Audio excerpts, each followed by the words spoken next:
T-shirts, drink and eat and be with everybody. Fabulous experience. Either way, I don't know why you would miss this. That's all I gotta say. He said we're making sure to come every year. Get your butt here, man. Get your butt here.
Hey guys, and we are here for a Twins Wednesday. We just have 1 minute to get enrolled in this very first game, and so we're super excited. Get enrolled, press play, and earn some PGL points as we stream live to the Pilot TV's Player Connect app, pilotgames.com/PilotTV, YouTube Live, as well as the Twitch app. Our channel name on on Twitch and on YouTube is both MegaSota. Absolutely. Definitely go check those out, as you guys have just about 30 seconds to get enrolled in our first game. It's going to be a little bit of top 10 action. It's going to be a lot of fun. We got some great prizes to be given out. As you can see, almost $800 in total prizes for this first game. So definitely get enrolled. If you guys don't know, I'm Jordy, and this guy right here. I am Ian. Oh, got a bright introduction for yourself right there. Oh yeah, no, it's kind of my intro music. I've been working on it for a while, having having a theme song to enter every room with. Yeah. And so I've been, trying out different things. I mean, if you're going to choose any of them, Goal for Gold is an awesome E-Tab game to choose for your soundtrack. For sure. What would you choose for your, if you could choose that, it has to play every single time you enter a room. It can never not play when you enter a room, but you have an intro music.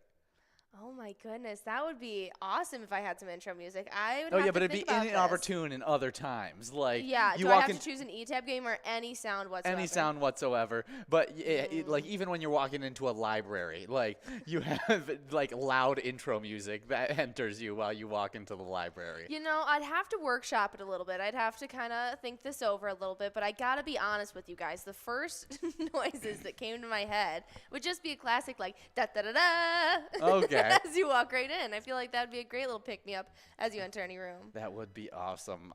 Things that have entered my head was Rocky Balboa songs. Ooh. Eye of the Tiger. Mm-hmm. Maybe even Welcome to the Jungle. Ooh. Let's think. gosh, there's so many good ones. There's so many great intro songs. I have no idea what I would choose if I could choose. Yeah. Out of all intros that I could possibly have. Well, we got John Higgins on the production, so maybe he can clue us in on a cool soundtrack that he would like to be entered into every room with. Oh, yeah, I'm sure he has a great idea as we have 8 minutes to get all of these plays in, and we already got P. Diddy in first place. P. Diddy 32 to be exact. Absolutely. Definitely some great stuff there. But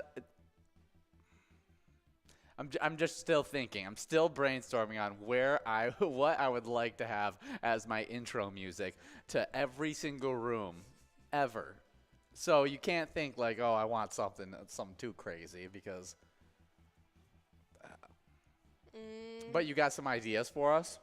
I just looked up some great main character music. Okay. You know, I'm trying to get a feel for it, but songs that'll make you feel like a main character. Up first, they have Electric Love by The Born. Oh, okay. So these are a little bit more current songs? Yeah, there's I Hope You're Happy by Blue October, Let Your Heart Hold Fast by Fort Atlantic, Someone to You by The Banners, Green Light by Lorde, Alaska by Maggie Rogers. There's a couple of these that I've never even heard of before. Yeah, I don't know most of these. Actually, pretty much all of them I won't be able to know straight off the bat. Yeah, I can't say that there's any of these that I really know, but there's some really cool stuff. Maybe we'll have to Can't take Tell a Me peek. Nothing by Kanye. Oh. Yeah, I think that would be a It's a great bold one. intro. Definitely would be a bold intro. Let me think. What else could be a great intro? I'm gonna maybe some Beatles songs. You know, who doesn't like Beatles songs? You got like Here Comes the Sun coming out. Everyone's being like, oh, look at that guy's probably in a good mood. Like, here comes the sun. You're on your worst day of your life and you just want to go get a coffee and you walk in, here comes the sun. Oh, gosh, yeah. As you just come in with a rain cloud over your head. But I also don't want any like song to intro me on those kinds of days. So I guess I just have to deal with it. It's one that will help boost my mood, I guess, throughout the day if I'm down in the dumps. A little nice reminder. Here comes the sun. So I'll do Here Comes the Sun by the Beatles. I like it. Definitely some great stuff there. Have you thought of any that you would like to use as your intro? No, I was trying to find some that would help me think of a couple, but I can't find anything that's helping me out here. Oh, yeah. Maybe something from a Disney soundtrack. Maybe. Maybe. I don't know. There's some good music there. We do have some great new Pilot TVs. Have we talked about those new Pilot TVs that Not just went quite out? yet. Yeah, those new those locations that just got brand new Pilot TVs on Monday are Municipal Liquor Store, Moose Lake, Sidewinders, Polar Bar, as well as Roddy's Bar. Absolutely. Those just got installed on Monday. They were the latest ones rolling out to you guys in Minnesota, so definitely stay in the know about when we're getting those next ones up and out to you guys. It's a great opportunity to check out some of our streaming platforms. It's a lot of fun, but we got just about 5.5 minutes left, and we got a bunch of players still with quite a few plays left. So we're going to have to see if P. Diddy is going to be able to hold on to that first place spot, as they do have quite a bit of a lead on the rest of the standings right now, but it is still anybody's game. I mean, he's right behind him is Dr. Pirate, one of Curtis's favorite players. Yeah, so we'll see if he can get the win there. Definitely a big-time one, Dr. Pirate, but they also got Sparkles 31 taking over that second place spot with quite a few plays left. We'll see if they can catch up, but they'd have to be some pretty good ones, as 33,000 points is going to be hard to beat for that first place player, P. Diddy. Absolutely. We'll definitely have to keep an eye on that. But as you guys know, we try and give out as many jackpots as possible here at Pilot Games. And just yesterday, we ended up giving out 5. That made our rolling total 18 for the last 7 days. And we finally hit 102 jackpots for Season 12. Yeah, definitely great to hit that above 100 marker. And the first one that went out yesterday went out to Jim Rocks over at Adagio's, who took home $1,023. That's right. And we gave that out in Skull Bingo Happy Hour, correct? That's right. We did. Yeah, it was an absolute blast. They had another good Skull Bingo Happy Hour today, as they were giving out a bunch of line prizes.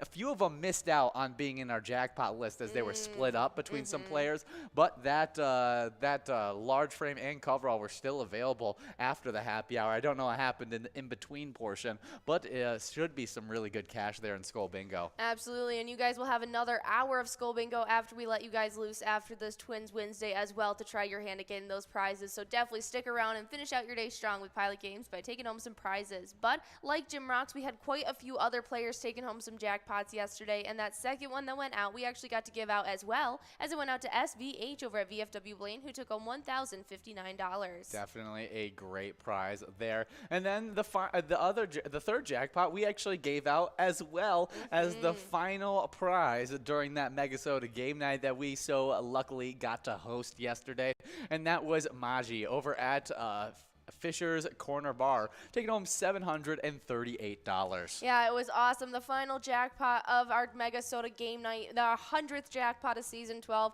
It was definitely a landmarker and a great way to finish off that specialty night. But the winnings didn't stop there, as there ended up being 2 more line prizes that went out in School Bingo in that final hour and a half after that MegaSota game night. And that next one that went out to Daddy P&J over at Broadway Pizza Blaine, who took home $1,198. And then the final jackpot that went out on Tuesday went out to Q over at VFW Waseca, taking home $741. Nicely done. Nicely done to all of our jackpot winners, though. Yesterday, you were out there having a good old time and taking home some cash along the way.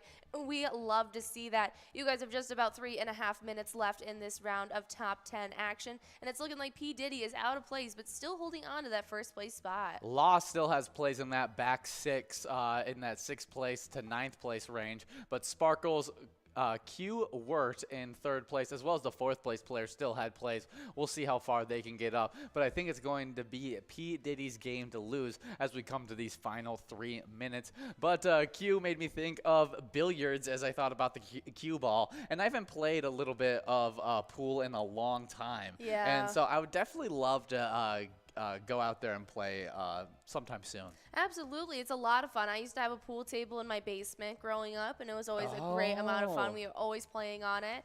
I haven't played in quite some time. We played around our other broadcaster, Will, his birthday. There was some games of pool going on when we went out. Oh, that's super fun. Yeah, that's the last time I think I played as well. So I'd love to try and get another game in.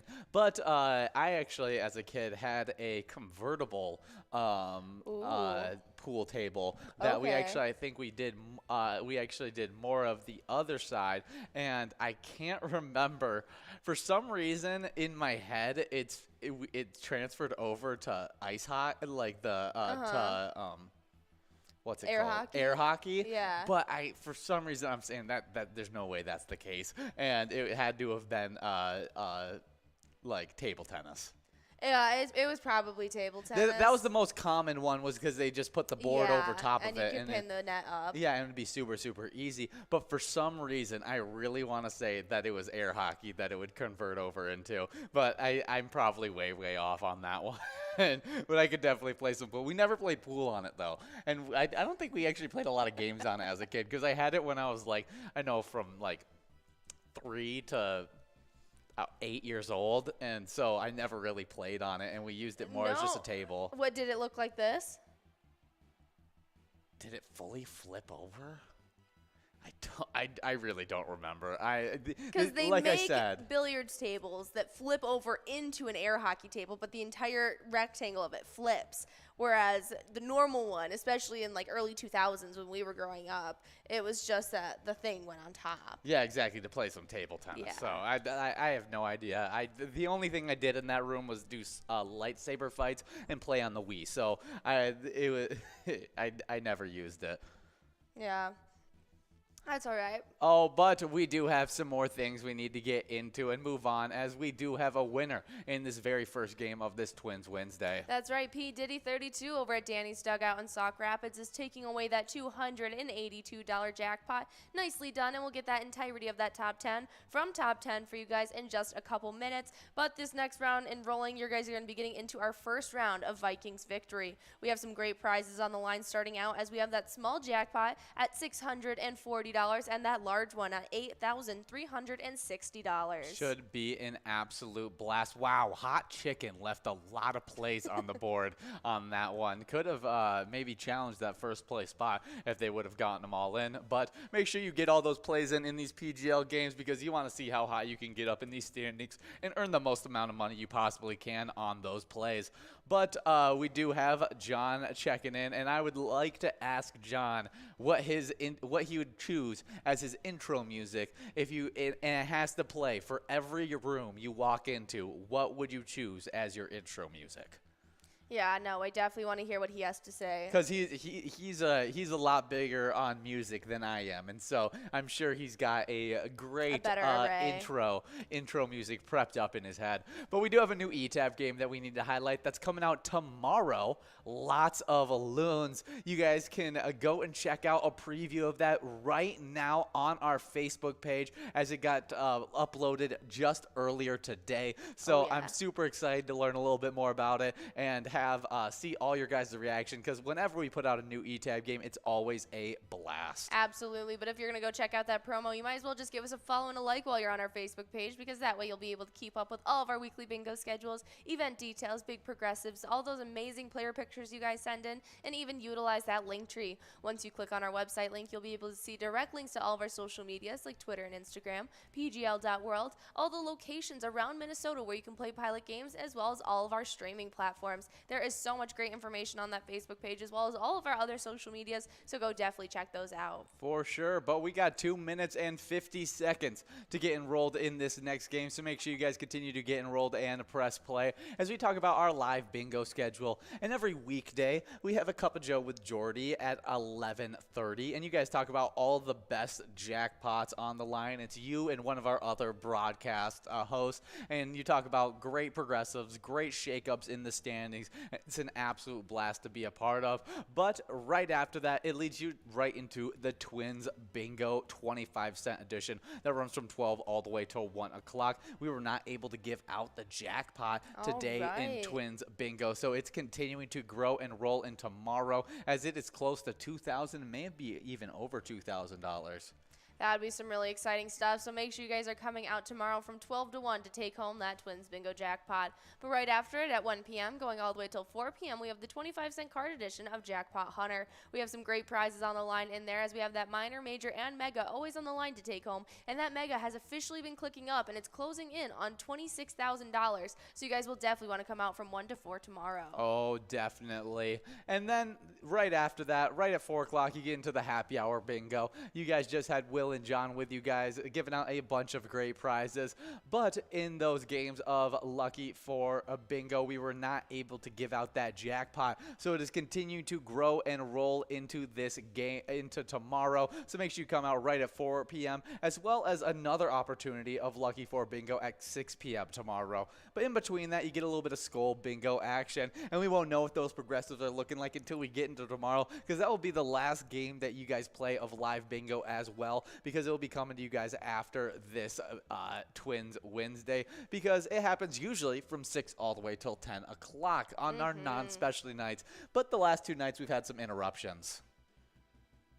Absolutely. It's definitely a lot of fun. You guys will definitely want to come out. Our specialty nights happen on Tuesday night as well as Wednesday night. Tuesday nights is our MegaSota game night. It happens at 6:40 each and every Tuesday. It's normally Tony and Nikki. Just yesterday, Ian and I got the pleasure of coming on out for it. But Tony and Nikki will be back and better than ever next week, trying to give out a ton of fun PGL points and jackpots along the way. We were unable to give out their Jackpot Jungle coverall, so on Tuesday night, you can try your hand on the $1 editions of Jackpot Jungle, and in 54 balls or less, take home $26,811. Tonight we have our Twins Wednesday. Happens each and every Wednesday from 7 to 9. Ian and I take back over the Twin Studio. We have a ton of fun with you guys each and every Wednesday, and we're looking forward to our Jackpot Jungle coverall tonight. Before we let you guys loose for that Skull Bingo, we're going to have the 25-cent card edition of Jackpot Jungle. And in 52 balls or less, you could take home $14,475, and that's before you guys even get enrolled. But you guys have just about 2-1, and we are officially in this game of Vikings victory. We have another round of Vikings victory coming up right after this one before we get into a little Pride of Minnesota, which is going to be our high-low game. And then we're going to have another round of Vikings victory, then a little bit of fishing derby action before we close off with that Jackpot Jungle.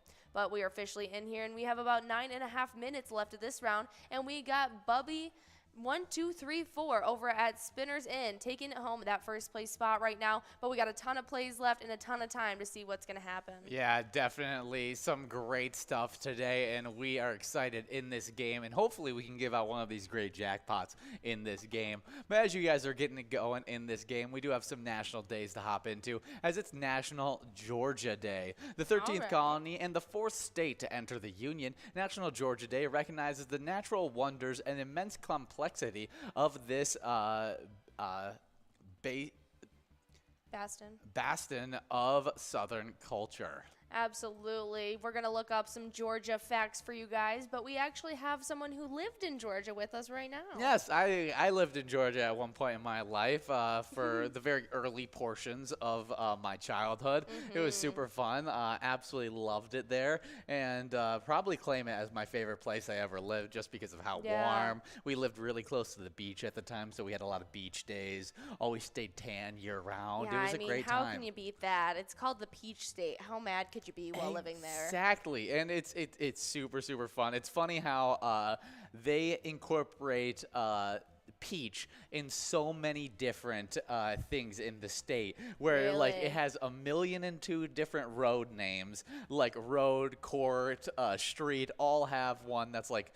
I forgot what John and Will were reading about. John, check in and let us know what all had what was the statement that was all over Georgia that was about peaches, but he definitely knows that one. But let's talk about some Georgia fun facts. All right. Well, it was the 4th state, and it got introduced into the United States in 1788. The population as of 2015 is 10,214,000. The capital is Atlanta, Georgia. The biggest city is also Atlanta, and the abbreviation is GA. The state bird is a brown thrasher, and the state flower is a Cherokee rose. Yeah, definitely some awesome stuff there. I pulled up 22 best movies and shows filmed in Georgia. I really liked when John and Will did this one, and so I'd like to hear some of these too. As Anchorman 2, The Legend Continues, was filmed in Georgia. Now, I just watched the first Anchorman for the first time a couple weeks ago, and I have yet to see the second one. And so, would you recommend the second one? I don't remember the second one, if I'm being completely honest. Like, well, the sounds first like we'll one, just watch it together then. Yeah, the first one was very iconic to me, but here it is. There is 50 streets in Atlanta that are named Peachtree. That was what the peach statement was. That's super funny stuff. But Anchorman 2, The Legend Continues, was filmed in Georgia. And I guess we'll have to watch it because I can't remember at all what happens in it. Yeah, I can't remember either. But the Avengers Endgame was filmed there. Really? That's cool. Did you know the Avengers assembled in Georgia to make this film happen? Many locations were used across Metro Atlanta, including studios shooting at Pinewood Atlanta Studio in Peachtree City. Well, speaking of Peachtrees, there is also Peachtree Avenue, Peachtree Boulevard, Peachtree Street, Peachtree Road, Lane, you name it, there's a Peachtree. Yeah, that's awesome. The Hunger Games Catching Fire was filmed in Georgia as well. Yeah, also Forrest Gump was formed in there. Yes, there's some fun facts about Forrest Gump. In Forrest Gump, you might remember the iconic scene where Tom Hanks made his fabulous declaration, "Life is like a box of chocolates." Life was like a box of chocolates, they mean. That scene was filmed at Chippewa Square in Savannah, Georgia. If you heard of Savannah to see the bench, if you go to Savannah to see the bench, don't expect it to recreate the scene for yourself. The bench was just placed there as a prop. Today, you can see the iconic bench at Savannah History Museum. Okay. Yeah, really I funny kind of feel stuff. like they should keep the bench in the square and have like a Forrest Gump plaque on it or That's something. awesome. That would be great. I feel like we should have that. At I least feel put like that's something a photo there. op moment that's missed. But it looks like there's more of a statue that's in its place instead. Okay. Walking Dead was filmed in Georgia. Oh, okay. Yeah. Just watched a little bit of Walking Dead season 7 with John's girlfriend, which was super, super fun. And I guess it's one of the most iconic scenes in the pilot is, of course, as Rick rides a horse through the highway into Atlanta, soon with crashed, abandoned cars. This was filmed on location from the Jackson Street Bridge. Okay, that's really cool. Next up, Stranger Things was filmed in Georgia. That's really, really cool. Wow. Very cool stuff. Fried Green Tomatoes was filmed in Georgia. I've never heard of Fried Green Tomatoes. Really? I watched this as a kid. Yeah, it was pretty funny. Yeah, John said it was pretty good as well. Yeah. Black Panther was filmed in Georgia. Really? Yeah, a lot of these Marvel movies were filmed there. Baby Driver was even filmed there. That's one I haven't watched in a while. That's good. It's a good one. Definitely worth rewatching at some point. Next up is Ford versus Ferrari. Okay. That one is an entertaining movie as well. I have not seen that one. The Internship is was filmed in Georgia. Okay. Yeah. Zombieland was filmed in Georgia. Iconic zombie movie. Probably my favorite Absolutely. zombie movie of all time. I think I'd probably have to agree. Yeah, I don't know what I'd put over it, but Yeah. I think Zombieland may be my favorite of all time. I'd have to agree with that statement. And that's not because Zombieland's good. That's because the zombie movie genre is terrible. Office Christmas Party. I'm not familiar with this movie, but I've seen that. Jason Bateman is in this one. So is Jennifer Aniston. Yeah, he plays an office manager. Jennifer Aniston plans to shut down his branch, and while it is supposed to take place in Chicago, outside locations were shot outside the AT&T Midtown Center. Yeah, they're not supposed to throw an office holiday party that year, but they're like, whatever, we're doing it anyway, and the whole office just goes crazy. That's really, really It's like funny a complete stuff. rager. Love, Simon was also filmed there. I know that was a really popular book to movie transition. Next up is Footloose. Now, I wonder which Footloose they are talking about. I think they're talking about the Kevin original. Bacon one. Yeah, definitely a fun one there. Definitely not a Kevin Bacon fan, though. Next up is Tag. I've heard of this movie. I thought it was a fun concept to a movie, and I would love to do it with my friends. Have never watched it myself. It's pretty funny. Is it? Yeah, it's not that bad. Is that another Jason Bateman movie? It's a big group of comedian men. It might be. I don't remember who's all in it. No, it's got Ed Helm. Ed Helm, he's John in Hamm, Jeremy Rayner, Jake Johnson, the guy who plays Nick from New Girl. Yes, that's awesome. Definitely, they've got a really big cast for that one. Yeah, it's got Hannibal Buress. That's really funny. Next up is Night School, a Kevin Hart movie where he's trying to earn his GED at any cost. Yeah. I watched like half of it. Yeah, I haven't watched it. Next up, Sully was filmed there. Oh, that's a really good one, a Tom Hanks classic. The Fate of the Furious was filmed there. I love any of the Fast and Furious movies, and This so is the 8th of the installment. yeah, so good. Driving Miss Daisy. I'm not familiar with this one. It's based on the play with the same name, Driving Miss Daisy. It remains one of the most classic movies filmed in Georgia. Fun fact, Morgan Freeman was reprising his role when he performed it on Broadway. That's cool. I must have to watch this. I love Morgan Freeman as an actor. So. I know. I didn't know he was on Broadway. Ozark is filmed in Georgia. Really? Yeah. Inspired by a real-life Alona Resort, the film crew recreated the resort on a different set in Georgia, visit Lake Allatoona, just an hour outside of Atlanta. On these shores, you might recognize some of the scenes from the show. Really? That's super cool. Yeah. Cape Fear was filmed there. Not familiar with this one. Looks like an older movie. And that's all the movies that we have on this list that were filmed in Georgia. That was super, super fun. Absolutely. Definitely a great one. As I know that X-Men was also filmed in Georgia. I think Really? the actual like mansion that they use for like the X-Men house still there. is actually located on Sea Island, which was right next to where I lived. All right, we got Bubby1234 over at Slipper Inn taking home that $91 for first place prize. We'll get that entire top 10 for you guys in just a couple moments as you guys get enrolled in our second round of Vikings Victory. Yeah, definitely get enrolled on this one. Are you taking a peek at X-Men? Yeah, I wanted to see where it was. Oh, it was Jekyll Island. That was what it was. Okay. It was on. I remember Jekyll Island because there was actually a water park on that island that Very I'd go to cool. as a kid.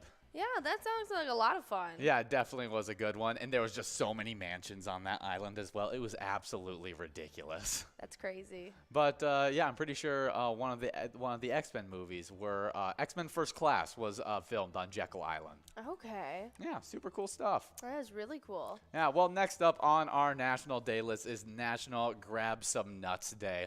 There are many nut days through the year, such as National Almond Day, National Pistachio Day, and National Pecan Day. But on August 3rd, embrace them all. It's National Grab Some Nuts Day. Now, what would you say is your favorite kind of nut? Ooh, I love so many different ones, but I would have to say almond because if I can just throw whatever I want on an almond, but that's the only nut I can eat. There's so many different varieties of it and stuff like that. Now, probably my favorite favorite one to eat just by itself. You don't get a specialty bag of anything. Like smokehouse almonds are by far my favorite, but pistachios are probably my favorite, just like lightly salted nut. Yeah, I am a toss between the pistachio and a cashew. Ooh, cashews are good. They're an expensive nut. That's another one that it just tastes good, lightly salted. So good. Absolutely. Definitely a top tier one. Yeah, I really enjoy it. What's your favorite nutty dessert?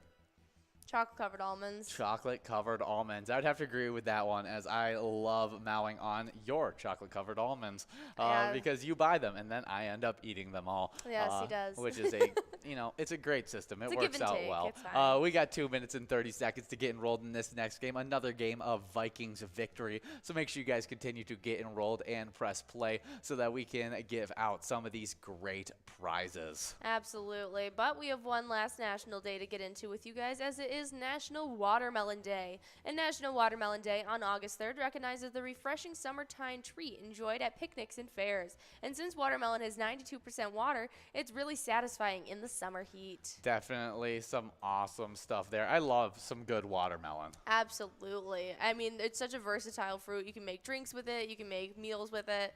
Definitely a big watermelon fan. Yeah, well, we got some facts that you might not know about watermelon. And one is watermelon is a berry. Really? Yeah, watermelon is part of the, do you know how to say that? No. Well, I'm going to try cucurbitacea. Yeah, I'm going to skip over that. It's a part of a certain family that includes cucumbers, squash, and other melons. It is under the fruit type category, pepo, which means seeded berry. Watermelon's name has caused a big kerfuffle. Why is that? Citrullus lantus, when defined, is a misdefinition of a watermelon itself. That is because the lantus means hairy, and it's likely the name that refers to the misidentified, sometimes furry citrus melon, called the Citrullus amorus.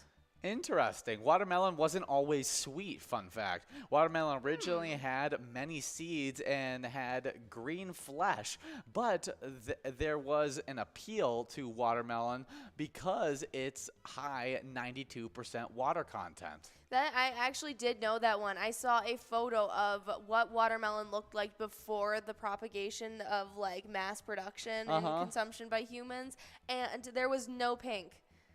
Really? It was like this fleshy green that was just all seeds. It was almost I don't even know, a pepper. You know how on the inside it's all seeds? Yeah. It was almost like that. It was quite strange. Wow, that's definitely different. Well, I like our current watermelon situation. Oh yeah, I could agree more. But next up, watermelon ancestry is still unknown. They don't know where it began. Okay, they think one of them could be the citrus melon. The other one could be the aguji melon that's grown in West Africa, as well as the gurum or gurama. Grows in the northeast Africa, Egypt, as well as the Sudan Desert. Interesting. Yeah. Yeah, watermelons can be used as a canteen for long voyages. That would make sense to me, definitely. Watermelon was found in King Tut's tomb. Good taste. Ah. Yeah, the red gene once identified the sweetness of the watermelon. Ah, there are over 1,000 varieties of watermelon. I did not realize that. I Really? only thought there was one, to be honest. Watermelons grow in Canada. Oh, okay. Yeah, in southern Ontario.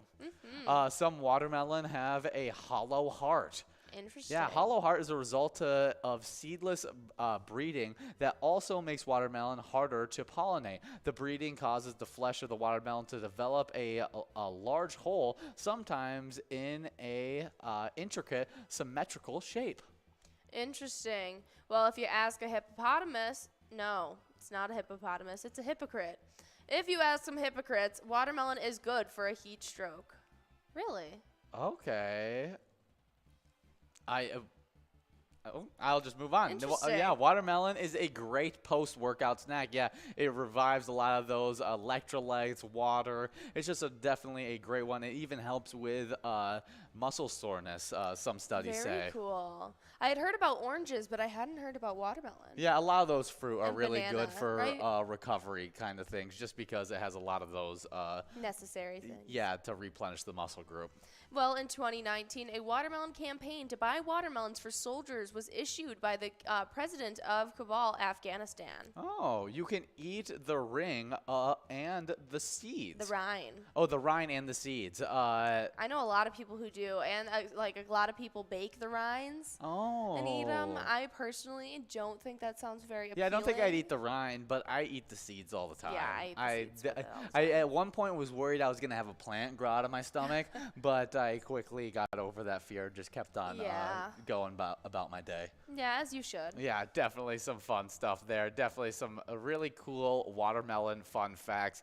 But we are in this game of Vikings victory. We got those great jackpots, $8,682 on that large jackpot, and the small jackpot sitting at $801. We'll see if either of them can go out as we go over our winners in top 10. That's right, and coming in 10th place, we had Big Bart taking home $9.40 at Willie McCoy's of Andover.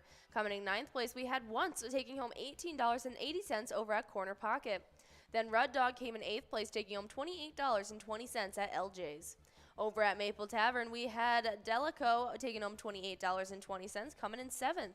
While in 6th place, we had Law over at Shoreline Restaurant, taking home $28.20. Dr. Pirate came in 5th over at Beer Stove Inver Grove Heights, taking home $47. Then in 4th place, we had Q Wart over at American Legion Royalton, taking home $75.20. Then Hot Chicken took home $94 over at Red River Event Center, coming in 3rd place. 2nd place ended up being Sparkle 31 over at VFW East St. Cloud, getting to take home $188. And our 1st place player was P. Diddy 32 over at Danny's Dugout, winning $282. Yeah, definitely some great players there getting after on these PGL games. And hopefully we can see some more of these top-tier PGL players getting after it, as we're just going to wait for that first game of Vikings victory top 10 to get in as well. Can't wait to go over those. But right now you guys are working on this second game, and we'll see where the top 10 lands. But we also got a little bit of Twins news to talk about, as their rankings are a little bit in sway, as they are in 1st place right now, but lead by only about 1 game. Well, right now they sit at 55-49, and Riley Green had 2 hits and 2 RBIs as the Detroit Tigers spoiled Minnesota's big trade deadline day, beating the Twins 5-3 on Tuesday night. That is not what we want to see. No. Minnesota made big moves to bolster its hopes for a division title by acquiring starter Tyler Malley and right-handed relievers Jorge Lopez and Michael Flumer before the deadline. Flumer made the short walk from one clubhouse to another after the trade from Detroit was announced. Yeah, so he was a part of Detroit while we were playing Detroit, and so he had to come right over. But we got to check in with the game that happened today as they played at 12:10, and it looks like we are about to look up some really nice results as our Twins won 4-1. But let's see if we can get a little recap of that game because that's super exciting stuff.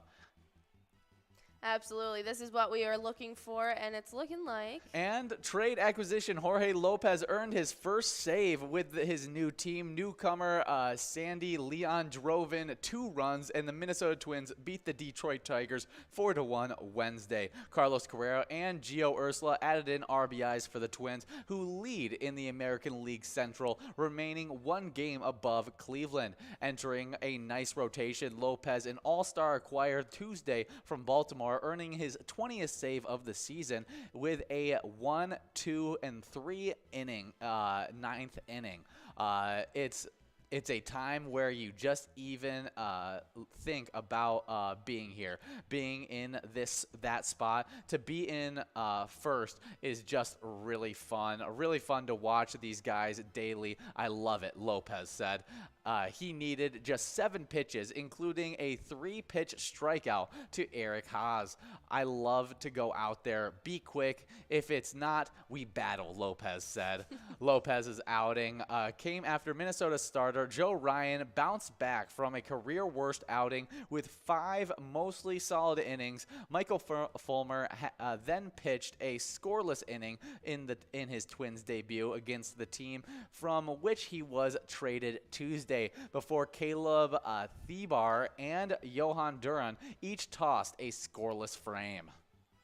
All right. Really, really cool stuff. It sounds like they got those guys that we just traded going really, really early. And, using the guy who just got traded from Detroit so early on, and we just use him right away against his own team. Who's going to know their batting weaknesses better? Exactly. Honestly. He's going to know him really well, and that's why I think that attributed to his scoreless inning. And it's just good to see our Twins get a win, as we were worried about them dropping back in these standings. Absolutely. Definitely keeping an eye on that. But when's their next game coming up? Yeah, let's check that out, as it looks like it's happening on September 30th. That seems really far away. Interesting. Yeah, let's take a peek. Let's take a look at our Twins schedule, as our next one is tomorrow. I was going to say. It's tomorrow. For some reason, it wasn't displaying it, but tomorrow at 6:40 p.m., the Toronto Blue Jays are heading over to Minnesota to take on our Twins. All right. Yeah, it was showing the Twins versus Tigers games that we have left in the season. Ah, that makes sense. We have one in September and one in October. Okay, that makes a lot more sense than us not playing until September, which would be absolutely ridiculous. Yeah. Well, in the meantime, if you want to show some support for our Twins, you can play the awesome E-Tab game, Twins Win. You pick a lucky batter in that home run derby bonus round to take home some Grand Slam prizes. But we did get those top 10 winners from our first round of Vikings victory, if you want to go on over them. Yeah, let's talk about those great winnings. As in 10th place, we had Please Me taking home $15.40 over at Boulevard Bar and Grill. Then in 9th place, we had Just Steve taking home $15.40 over at the Barrel House Bar and Cafe. 8th place is Mikey taking home $15.40 over at the Boulevard Bar and Grill over at American Legion Pine City. In 7th place, we got Foster taking home $23.10. 6th place is Wind Baby taking home $30.80 over at Bleachers Sports Bar and Grill. 5th place is Big Papa over at Troubles 2 taking home $30.80. Then at Yesterday's Gone, in 4th place, we had SLG over at Yesterday's Gone, taking home $46.20. $61.60 went out to Kurt in 3rd place over at Harbor Inn in Garrison. 2nd place is Dale's Wood over at Bleachers Sports Bar and Grill, taking home $69.30. And then in 1st place, we had Buddy 1234, taking home $92 over at Slipper Inn. That is some really exciting stuff. Congrats to our entire top 10 who took home some prizes in that round of Vikings victory. We're going to have another round in just a couple minutes. How much time do we have left? It looks like we have hit zeros in this one, and we are just waiting for Spallin to get the blue screen to announce their big-time win. But I don't like to say it too early, so we will wait. But as we are waiting, we have a great E-Tab game to highlight. It's one that we teamed up with the Minnesota Twins to put I already told them about it. Oh, you did. Twins win. Play it. It's a great game. We do have a winner on this one, though. Yeah, Spallin over at Broadway Pizza Robbinsdale, taking home that $100 first place prize. We'll have that entirety of the top 10 for you guys in just a couple minutes as you guys get enrolled in Pride of Minnesota, our high-low game. Oh, yeah, but while you guys are getting enrolled into this next game and we're waiting for the top 10 in that game of Vikings victory, we're going to go over a different top 10, the top 10 standings in our lunchtime bingo. And in 10th place, we got No Show over at McPete's Sports Bar and Grill with 28,000 points. With 33,000 points in 8th place, getting bumped back, moving up from 9th.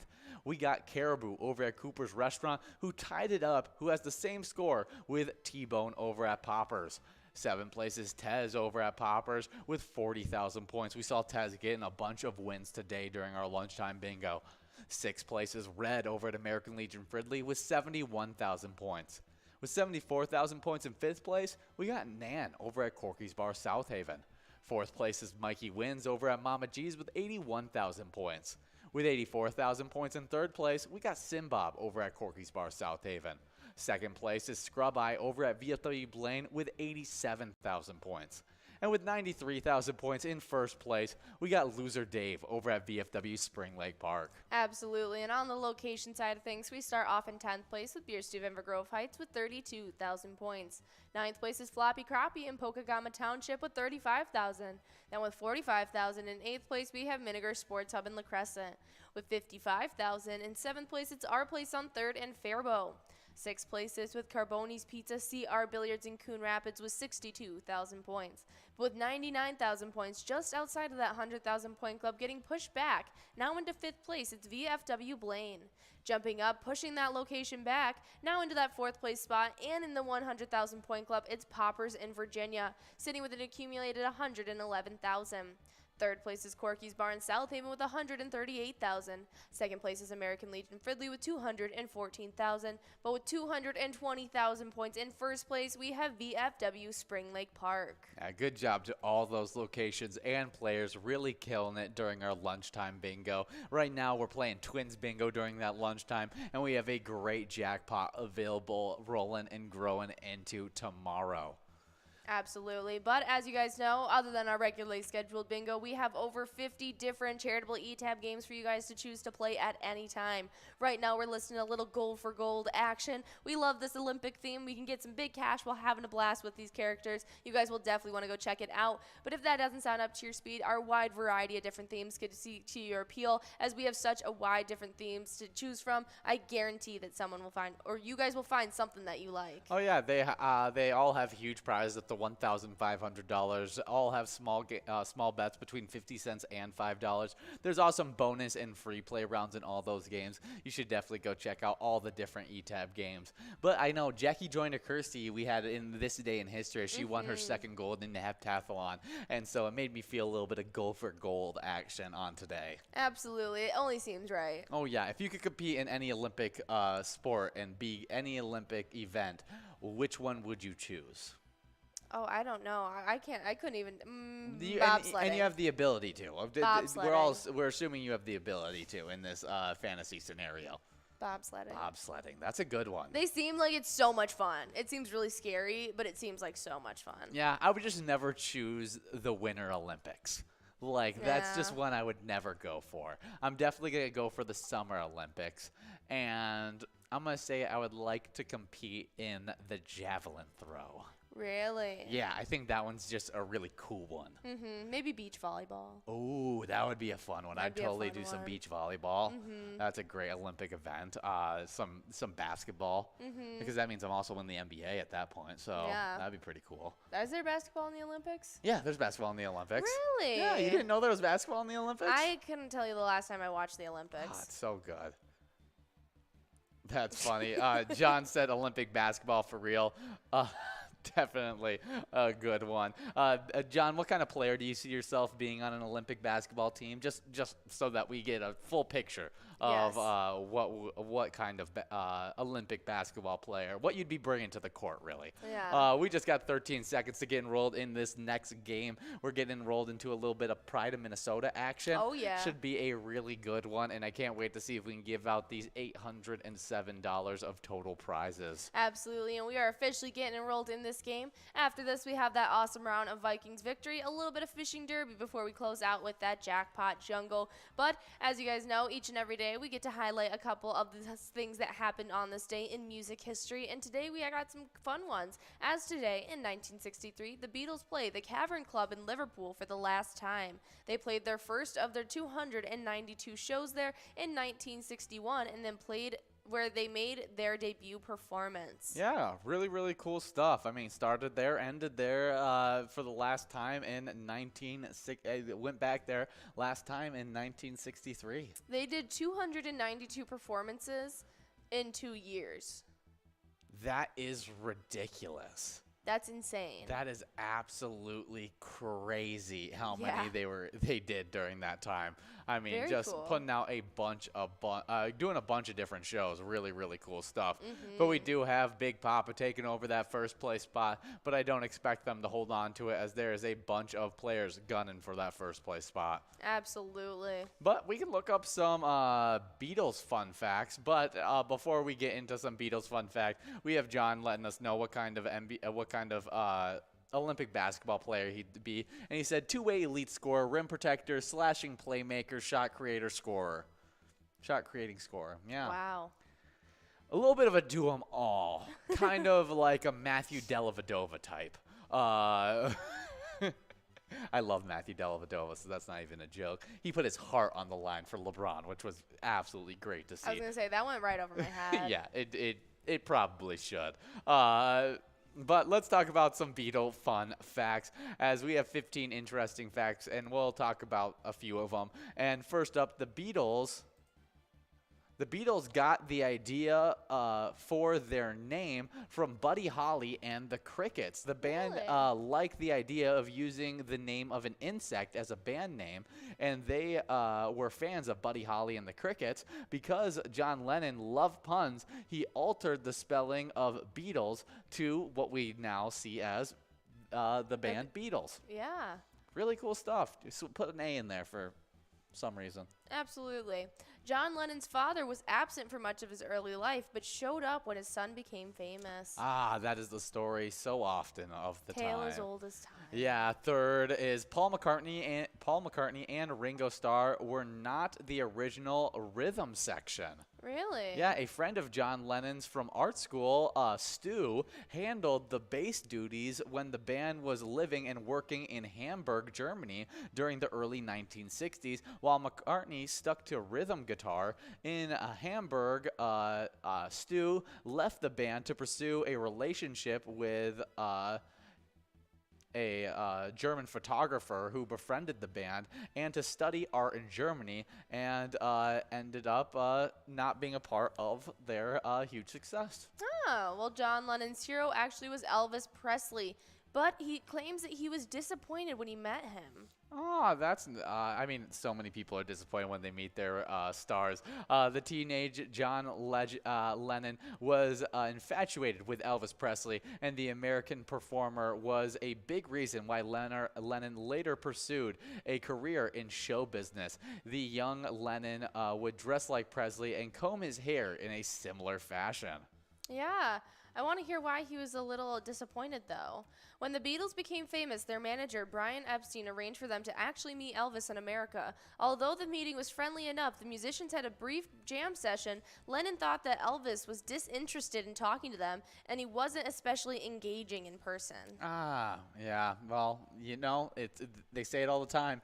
Don't meet your Heroes. Don't meet your heroes. Yeah. Next up, the Beatles were nervous about playing Carnegie. Carnegie Hall. When the Beatles toured in the United United States, Beatlemania ensued everywhere they performed. However, when they were booked to play at the prestigious Carnegie Hall in New York City, they were scared that the audience might be made up of stuffy older people who would look down on their rock and roll. That's funny. They were relieved when Carnegie Hall gig turned out to be attended mostly by the usual ecstatic teenagers. Absolutely. The Beatles producer wasn't really a rock and roller, as George Martin, the Beatles producer, had an enormous influence on the band's pop sound, but he wasn't that into the rock and roll as the Beatles themselves. Martin, who produced all kinds of music over a long and successful career, came into his work through a love of classical music, and his primary instrument as a child actually was the piano.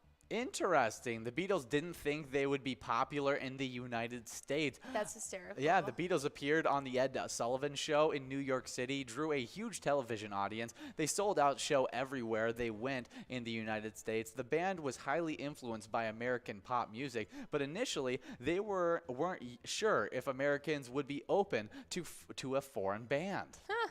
Yeah, I guess they were the ones that kind of pioneered that. So before the Beatles, you didn't see it nearly as often. Yeah, no, and the Beatles had difficulty getting signed to a major record label.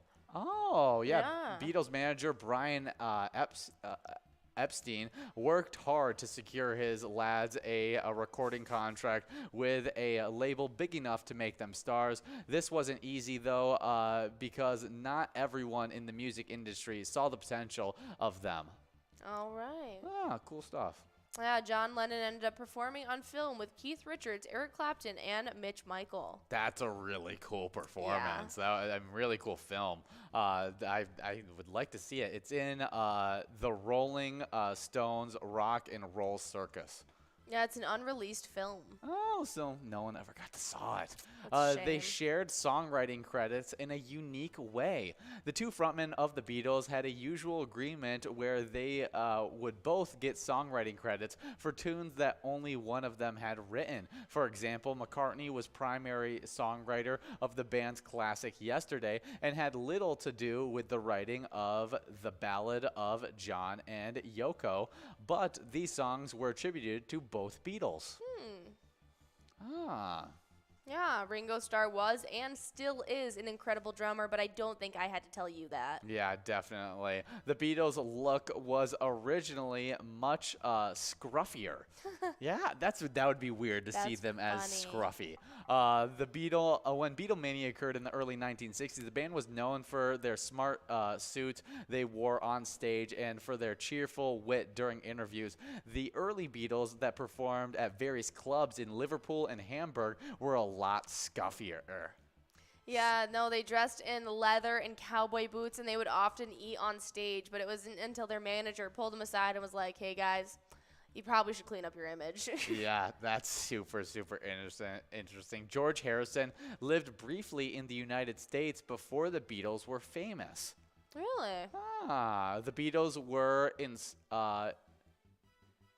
The Beatles actually insulted Imelda Marcos while in the Philippines. They turned down an invitation to meet the First Lady, Lady Imelda Marcos, and it was not an intentional snub, but Marcos took it as such. Wow. Crazy, crazy stuff about the Beatles. Definitely crazy. But we're going to get into our next music day in history as you guys are coming to the tail end of this game of Pride of Minnesota. Just 1 minute and 30 seconds to get the rest of those plays in. And next up in 1987, after years of delays, Def Leppard's Hysteria album was released in the U.S. Oh, nice. Yeah, definitely cool stuff. They had a bunch of different setbacks to this one as it was really tough to come out, but ended up putting out a really, really good album by the end of it. I think it might be my favorite album from them. That has... Pour some sugar on me. Yes, it does have that one and a bunch of other big-time hits. Definitely a fun one as it took a while to come out, but definitely created a classic. We are coming down to the final seconds in this game. And while we are waiting for the blue screen to fully pop up and clicking down the time, we're going to go over the top 10 standings of our Vikings victory game. That's right, and starting off in 10th place, we had Queenie over at Poppers, who took home $16.80. Getting to win $16.80 in 9th place, we had Please Me over at Boulevard Bar and Grill. Coming in 8th place, we had Jess Steve over at Barrel House Bar and Cafe, getting to win $16.80. Next up in 7th place, we had Detso over at Booney's Bar and Grill, taking home $25.20.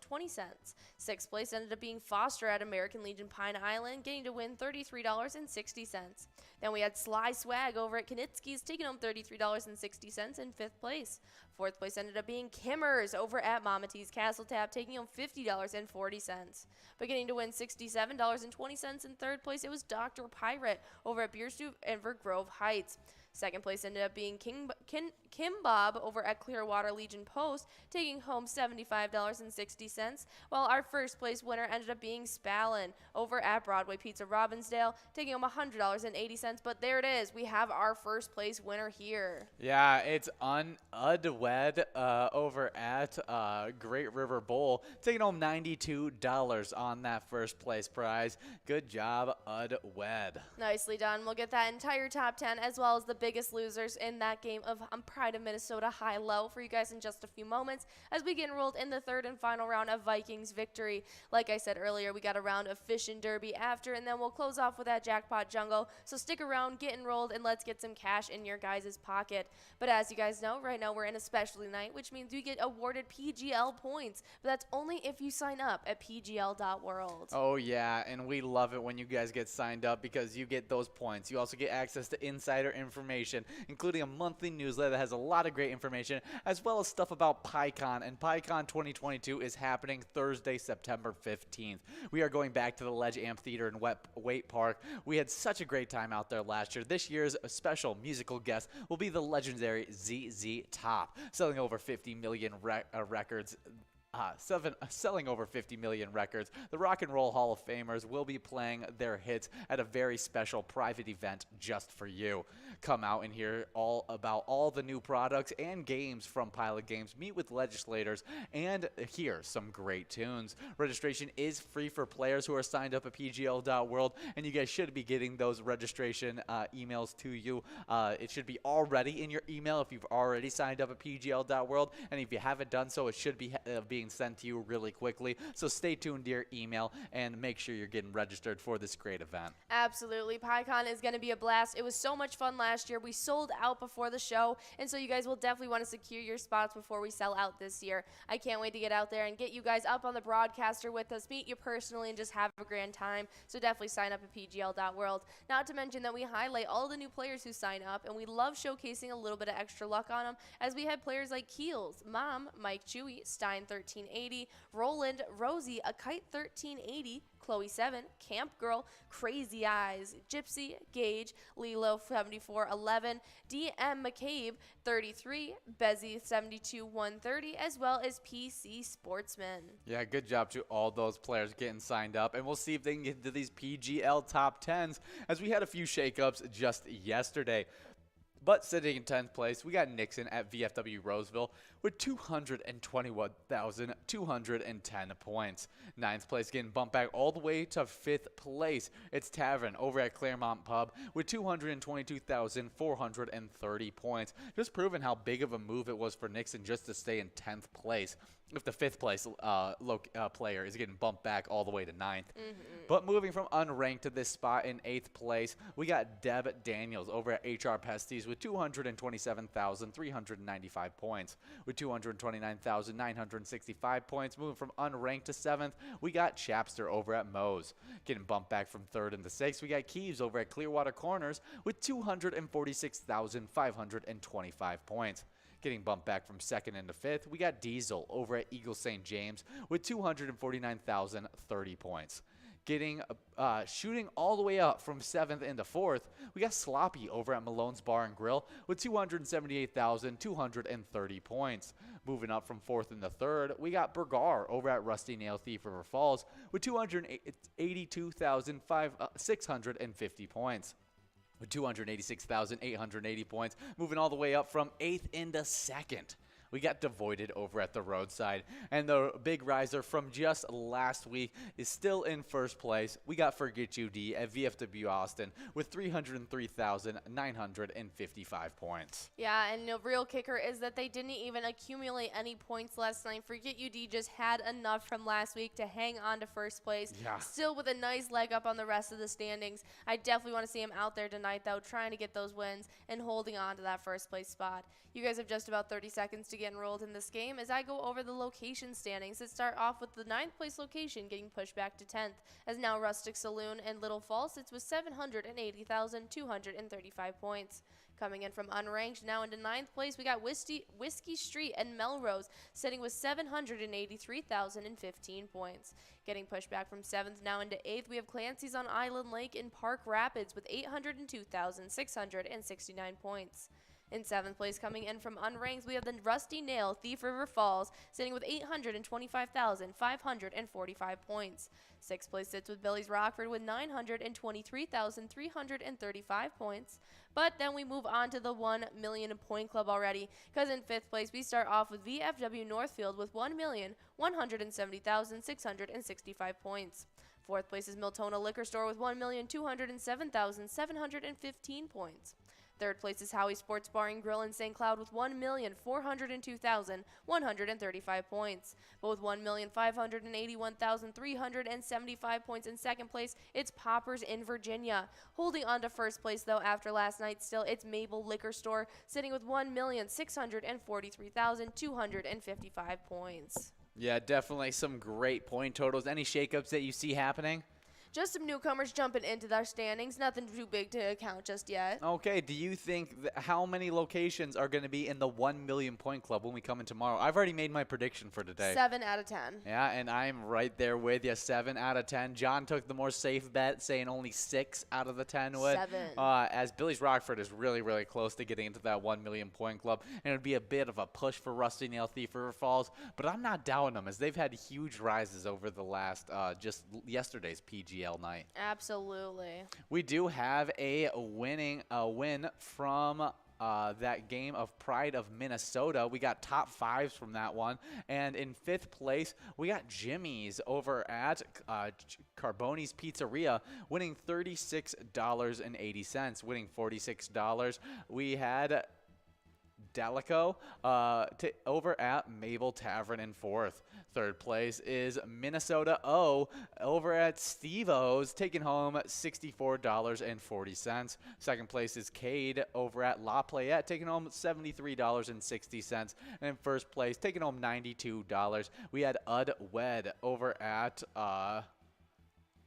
Great River Bowl. Yes, over at Great River Bowl. Yeah, now we just got those top 5 losers in, and I'll take those away. As in 5th place, we had Joni over at Moose Lodge, Alberta Lay, taking home $36.80. Coming in 3rd place, it was a tie, and it was between Kurt as well as Midway. They both took home $55.20. Kurt over at Harbor and Garrison, Midway over at Quinny's Sports Bar and Grill. 2nd place ended up being Once over at the Corner Pocket, taking home $73.60. And our worst player of the night ended up being Jules over at Herbie's Bar, who got to take home a 1st place prize of that $92. Yeah, good job to all those players being absolutely horrible or being really good in that game of Pride of Minnesota, because you both took home, all of you guys took home some really good prizes. And as we talked about our PGL standings, there it is. Forget UD is out there trying to get those points and hold on to his 1st place spot right now. Oh, yeah, definitely some great stuff there. Speaking of some really great stuff, our Minnesota Wild superstar, Kirill Kaprizov, has returned back to Minnesota. It was reported that he landed in the United States earlier this week and was supposed to be getting into Minnesota on Tuesday, which is absolutely great. Should have been there getting in on yesterday. And so I'm super excited to have our Wild superstar back in the building. Oh, absolutely. I think that'll definitely help him out as the Minnesota Wild superstar. Huh? I was about to start reading our little Wild snippet. Oh, I already talked about all the things right. about that Wild snippet. Definitely a great one, as that seems to be all the talk about our Wild, being that Kirill Kaprizov arrives in Minnesota.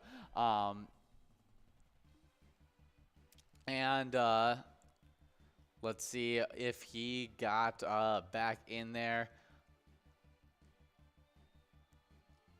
Yeah, it's not looking like they have any fine-tuned details just quite yet. Just happy to get him home and after everything that's been happening. Yeah, we love Kirill the Thrill. But if you guys want a little Minnesota Wild action, play the E-Tab game we teamed up with the Minnesota Wild for, and that is Let's Go Wild. Even check out that Slapshot bonus round to see if you can score some really great prizes. Absolutely. It's a lot of fun. Definitely check that out. But Ooh, ice skating would be one that I feel like I would do for the Winter Olympics. Those guys look so cool, like speed skating. They have to fly around. the Routines are so cool as well. The dedication it takes to get those Well, because down. you have to have kind of like the skill of a ballerina with blades on your feet. Yeah. Which is ridiculous. It is. I could never imagine doing that competitively. Oh, I mean, you have a little taste with being like actual in dance, but then you think about adding skates into that art form. I was kind of graceful in my day, but I ain't that graceful. No, I don't think I've ever been that graceful either. I never could have been able to skate and do that at the same time. I've only been ice skating probably twice in my life. Yeah. No, I'm not good at skating either. I go straight lines. I can do the that pizza pretty slice well. almost like you're skiing. Oh, there Yeah. you go. Yeah. I once tried to do like how they do those hard stops with the With the slide and where the the ice skid. shoots up. Yeah, I tried that one time and How'd that work out for I ya? ended up just landing on the side of my face. That was about what happened on that. Yeah, a little icicle high five for you. Yeah, but I'm usually confident about things that I have You probably no shouldn't be business being confident about.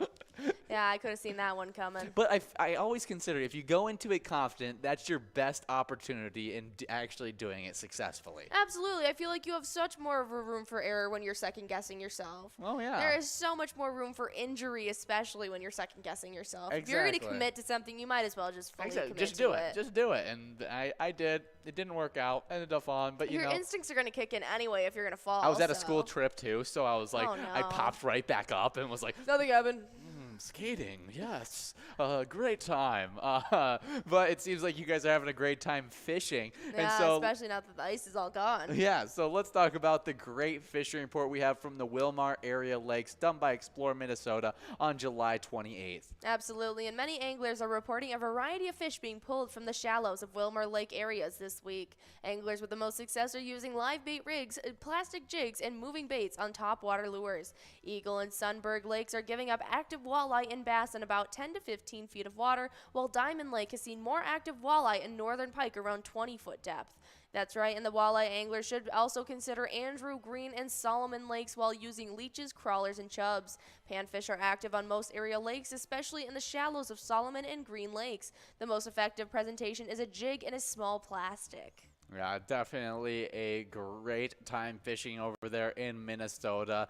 And after doing a little bit of ocean fishing over our vacation, I'm like, I want to go out fishing. I want to go try this again. I want to get good at this so that I can actually go out there and not look like an idiot trying to pull in a fish. That is my goal for next time we go out to Virginia Beach for a vacation. I mean, you did all the work pulling in that 40-inch red drum when we were out there on the water. I don't know Yeah. what you're talking about. You did a great job. My dad just wanted to steal the glory. Oh yeah. Well, if you ask Ben and John that I let it go and that it's no longer my catch, it was your dad. So my weak and feeble arms, I guess, couldn't handle pulling in the fish. Well, he did it for like a whole, like, what would you say, probably like 5 to 7 minutes? Oh no, it was going for forever. It was kept on. multiple minutes, and then all of a sudden, right as like the line was fully coming in, and you could see the colors of the fish, my dad was like, "All right, hand it over," and Yeah. we were like, "Okay, Joe." Yeah, I was like, okay, well, fun stuff. But it was still an absolute Oh, it was blast. so cool. And you know what? I still count it as my I definitely count it. partly my catch. I'm gonna say it. It was supposed to be your catch. It's kind of like when you went hunting with your grandpa. Except for a lot different because I was just not allowed to shoot the buck, and Well, he stole your glory away. He told you you know. couldn't do it. and then my uncle ended up shooting that same buck. Gosh, was Yeah. it Chris? Yeah, it was. It was my good old Uncle Chris. He ended up getting the buck. He was just That's a few. funny. He was on the other half of the property and was hunting. So yeah, didn't I- have grandpa telling him no. Yeah, and so he ended up getting it, and so I am still have never shot a deer. That is one thing I've never done. Oh, that's all right. Yeah, well, you know, You win some, you lose I don't some. really have a want to anyways. Yeah. I am way too loud, way too talkative, way too energetic to do deer hunting because you got to just sit out Sit there in that and blind for hours at a time, being silent. being silent. You think I can handle that? No, you're even twitching your legs sitting here, and you're just talking for 2 hours. Exactly. I can't stay still. So it didn't work out for me. Me and deer blinds, just not a great match. No, I always thought they were cool, though. I always thought they were like little clubhouses. Oh, yeah, where my grandpa, he didn't really mind all that much if I talked and stuff He's a like talker that. himself. We would just have like whisper Idle talks kind of chit-chat, thing. yeah. But my uncle, he's a very serious hunter, and he would take me out all the time too as a kid. And let me tell you, that was terrible. I hated that because I mean I love my uncle, but he'd get pretty mad at you. He was like, shut the phone off. Don't make any kind of little sounds. Like You sit still until you see that deer. Exactly. And so as a little 8-year-old me, I was like, not about this, dip out. And so then only hunted with my grandpa for a little bit, and then I ended up just like not doing a lot of hunting after. Well, that's all right. I don't think you're missing out on much, but we got Eve over at Corner Pocket and Rice taking home that first place prize of $108. We'll get that entirety of that top 10 for you guys as you guys are getting enrolled in a little bit of fishing derby action. Would you want to? Yeah. What? As they get enrolled in fishing derby? Yeah, we're going to take a quick break as you guys are getting enrolled, and we will be right back. With 113,055 points. Ninth place is with Big Daddy over at American Legion Litchfield with 114,780 points. Then in 8th place, we got Kugel 01 over at Beck.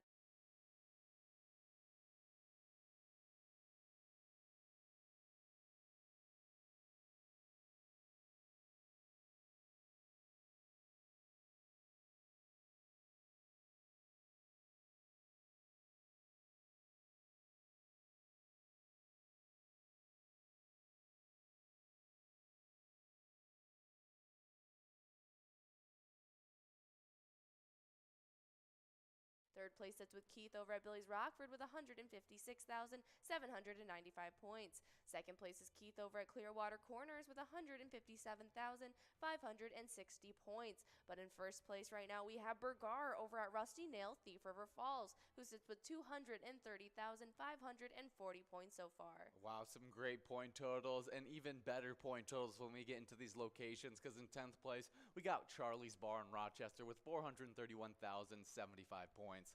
With 432,185 points. In 9th place, we got Scarda's Bar in St. Paul. 8th place is VFW Dilworth with 451,070 points. With 458,490 points in 7th place, we got VFW Northfield. 6th place is Cabin Bar Nicolette with 471,975 points. With 558,130 points in 5th place, we got the Rusty Nail Thief River Falls. 4th place is Howie's Sports Bar and Grill in St. Cloud with 596,090 points. With 642,125 points in 3rd place, we got the Miltona Liquor Store. 2nd place is Poppers in Virginia with 732,750 points. And then with 741,165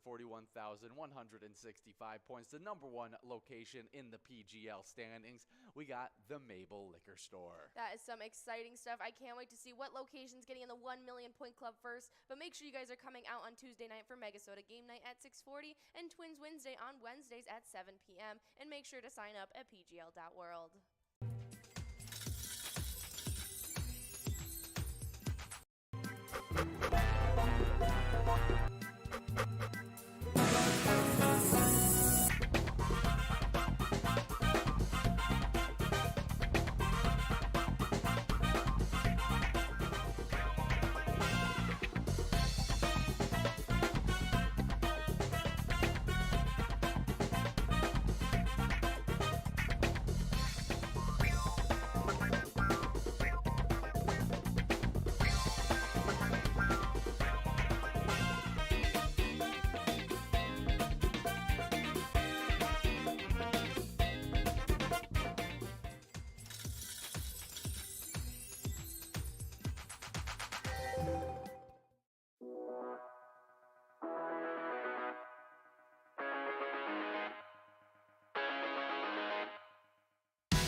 There it is.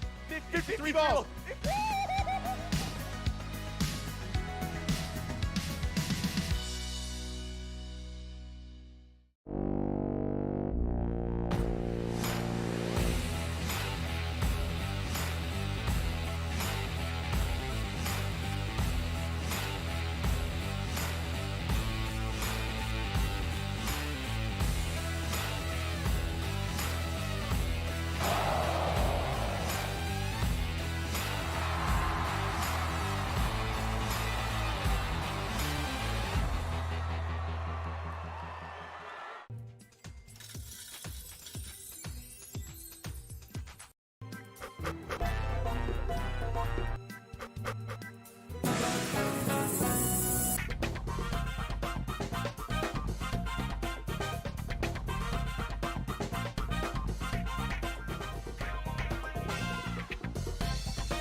Hey guys, and we are back for a little bit of fishing derby action. Super exciting stuff as we got that small mouth prize of $149 and $1,047 on that large mouth prize.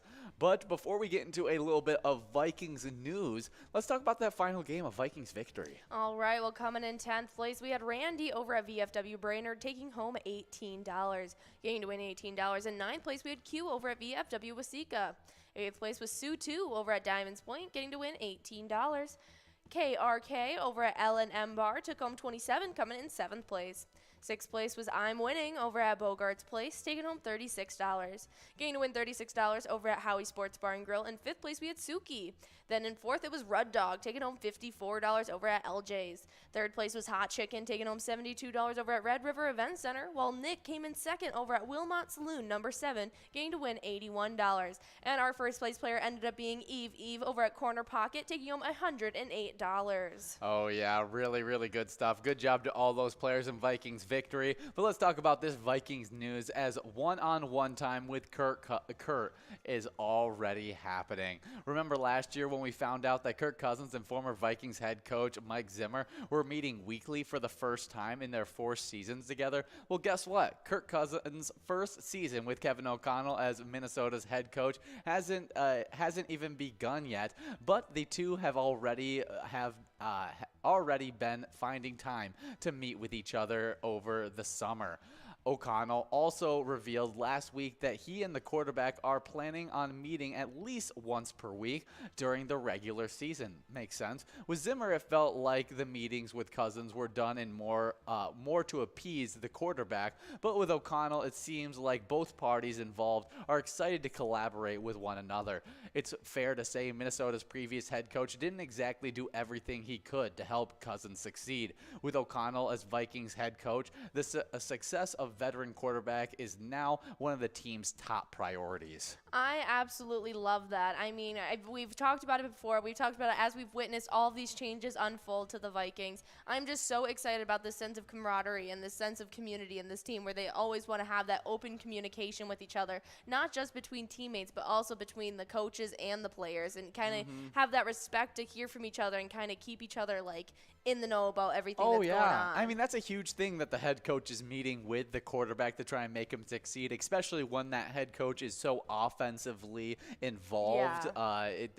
Kevin O'Connell is a huge part of that, and I think Kirk Cousins being in those meeting rooms, talking with him, and him having a little bit of say in what their game plan is, I think is huge. And I think O'Connell and as well as Kwefe Adafo-Mensah have brought in just a great culture that is going to bring the best out of these players. I completely agree. If we can get the best out of these players, we have a championship competitive roster. I couldn't agree more. I am so excited about this upcoming season. I can't wait to see what's going to happen. But in the meantime, we are just a few weeks out from the NFL season. But in the meantime, if you want to show your support for the Vikings, you can play our awesome eTab game, Vikings Victory. You can check it out. Check out that Skull bonus round where you get to pick a lucky letter and the chances of taking home a huge jackpot. Oh, yeah. Let's see when the NFL preseason starts. I know. Doesn't it start in August, like August 20-something?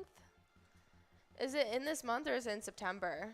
It looks like the first preseason game is actually tomorrow. Really? Yeah, as it's going to be at 7 p.m. Jacksonville and the Raiders are going to be playing a preseason game. Wow, we will tomorrow night when Ian and I leave you off after happy hour and you guys get into those 4 hours of Skull Bingo. That's when the Raiders as well as the Jaguars are going to be going up against each other at 7 p.m. That is some really exciting stuff. I had no idea it was happening so soon. I thought we had like a week. Football's back. I love football season.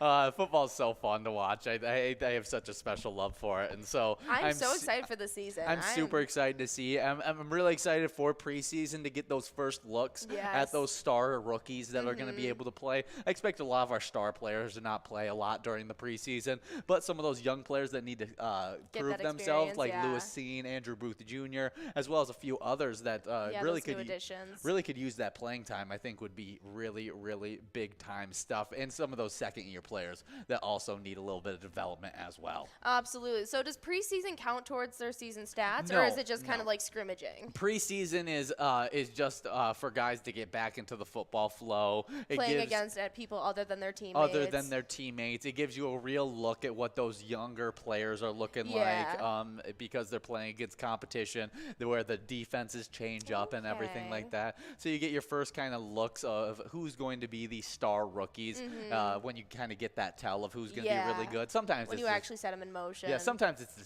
deceiving because sometimes players play great in the preseason and then they don't do anything in the regular season. But it definitely is a good way for those rookies that haven't played any NFL football to kind of get that experience. Yeah, get used to the NFL speed of things. But I mean, there's guys like Justin Jefferson who has proven that you don't really need that, as he came into his rookie season without a single preseason snap due to COVID and still played phenomenally. Absolutely. Yeah, John's actually checking in. He said this is definitely going to be a good way to get a feel on those younger and other fringe players on that roster. Yeah, completely agree. I'm super excited. I got to see when our first Vikings I was going to say, I don't see the Vikings name up there yet. Yeah, and let's see, as it looks like our Vikings are going to be playing right there, August 14th against the Raiders. Oh, I am super excited to see that game, see some of those young players get out there and going up against a fun team, the Raiders. Absolutely. We'll definitely have to be keeping an eye on that, but that's some really fun stuff. Yeah, then you got to wait again all the way till August 20th to see the Vikings take on the 49ers. You see the Vikings go once again when they take on the Broncos on August 27th. And should be some really fun stuff. Those are the first few of those preseason games that are just getting started tomorrow with Jacksonville Raiders and the Raiders playing. Absolutely. So we'll definitely be looking out for that. But as you guys know, from 4 to 6 in our happy hour show, you guys get to compete against each other for our happy hour standings. While we haven't updated them since we switched over to that Skull Bingo during our happy hour show, we've been keeping track of those points diligently. So we have those updated standings for you guys very soon. But as it stands, these were the standings of just last week. Oh, yeah, we're hoping for those standing updates hopefully over this weekend. But in those player standings, in 10th place, we have a three-way tie. It's Wolfstein at Carboni's Pizza, CR Billiards, Crazy Kid over the Tasty Pizza Hangar 45, and Jay Surma over at Grumpy's Bar and Grill, Roseville. They all have 10,000 points.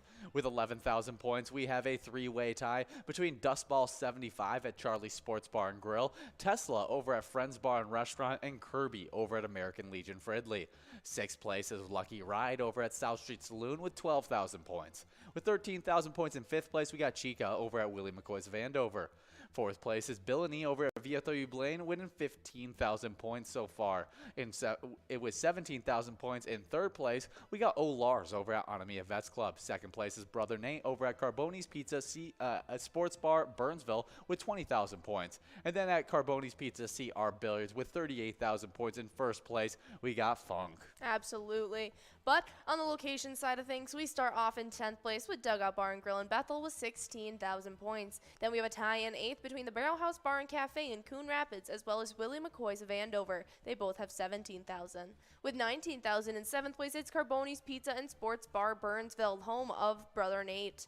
Then in 7th place, in 6th place, it's VFW Blaine with 23,000 points. 5th place is with Tasty Pizza Hangar 45 and Hilltop with 26,000. Then with 33,000 in 4th place, it's American Legion Fridley. Then in 3rd, it's VFW Spring Lake Park with 44,000 points. 2nd place is Anamia Vets Club with 46,000. And in 1st place, as of last week, it's Carboni's Pizza CR Billiards in Coon Rapids with 80,000 points. Definitely some great stuff there. But we do have plays happening in this final PGL game of this Twins Wednesday. And we'll see if we can give out any of these great prizes. Hopefully we can give out one of these jackpots in the next 3 minutes and 45 seconds while you guys finish up those plays. But as you guys are finishing those up, we got some celebrity birthdays to get into. Born in 1811, Alicia Otis, American founder of Otis Elevator Company and inventor of the safety device that prevented elevators from falling if the hoisting cables failed, was born on 1811. Yeah, it was originally dated back all the way to 1853, where Alicia Graves Otis introduced its first safety passenger elevator at the Crystal Palace Convention in New York City. His invention impressed spectators at the convention, and the first passenger of the elevator was installed in New York City in 1856. That is absolutely ridiculous, but a ridiculous story that comes with an elevator fall is about Betty Lou Oliver, as I think John and Will talked a bunch about this woman, as she had the unfortunate experience of enduring an accident in the Empire State Building, but remarkably survived a 75-story fall. That is a miracle. Yeah, I think she was one of the only people that survived that terrible crash. Ended up with only a few minor burns, injuries, and she also broke her spine as well. But I mean, for a 75-story fall, that is ridiculous. And then there was also other things that risked her life on that very same day, and I can't remember what it all was. But I mean, it was crazy that she was able to survive that. The farthest elevator fall that anyone's ever survived, I'm pretty sure. That's insane. Fate was really on your side. Yeah, she was it was her last day of being an elevator operator. That's a good day to quit. Yeah, or it was the worst day to quit. Should have just done it one day earlier. Yeah. Yeah, I mean, just a very terrible last day, but a crazy story, and I'm glad that we have this invention that can help stop that from ever happening again. He only made $500 on the invention of the elevator. But at the time, it probably was a significant amount of money, $500. It's just kind of crazy to think about now. Yeah, it definitely is, as $500 gets you way more than it could ever at this point. But next up in our celebrity birthday list, born in 1926. I have an elevator story. It's not actually a story, Okay. but it's one of my favorite movies, and it's about an elevator. What is it? It's called Devil, I think. And it's these 5 random strangers are trapped in an elevator that breaks down, and every time the lights go out, one of them dies, and they have to figure out who in the elevator is the one I think who's I've seen killing this it. movie. Yeah, and it's actually like a demonic spirit that took over one of the people in the elevator. Wow. And there's a reason that each of them, there's something bad that each of them had done that ended up fate leaving them there. Oh. And it's a really good one. It was one of my favorite horror movies or scary movies like I first watched when I was a teenager. That's really, really fun. I remember that scary movie for sure. I think I've only watched it one time, though. Oh, I used to watch it a lot. It was Yeah. a good one. It definitely was.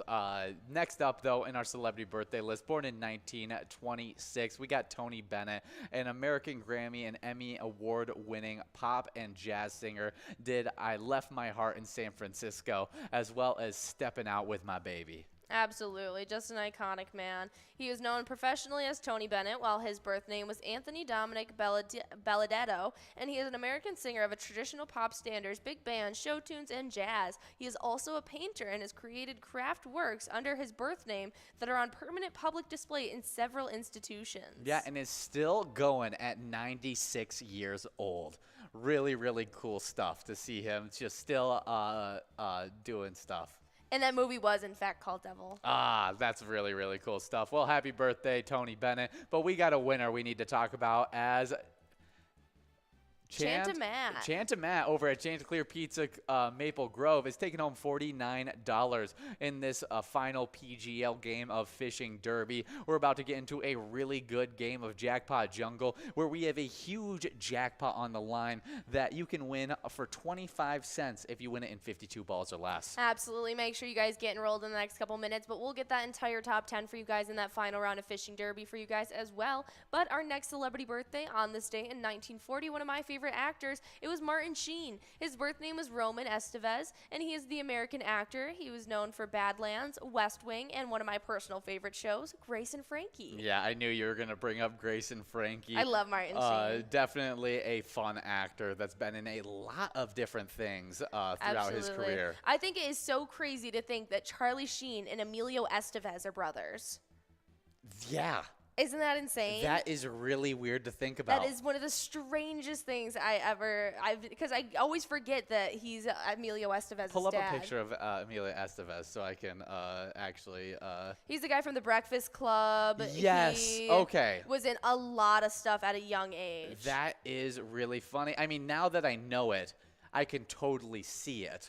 But I've always seen him older with longer hair, and when he was younger, just like Martin Sheen wasn't nearly as popular as his brother. Absolutely. Yeah, so definitely some cool stuff. Happy birthday, Martin Sheen. Next up, born in 1941, we got Martha Stewart, an American business magnate and TV personality who founded Martha Stewart Living Omnimedia. and she is one of the funnier celebrities that her friendship with Snoop Dogg is one of the only things I really know about her. Yeah, she's kind of like an enigma to me. Like, she has very different things that are correlated with her. Like, very contrasting stories that make up her life. Oh, yeah, because I only know her for the Snoop Dogg stuff, and then I hear other, random then there's stories. her prison controversy. Then there's, Overseas stuff. just and- craziness. Yeah, crazy. And then there's, the Martha Stewart home goods side that we all knew and grew up with as well. Yeah.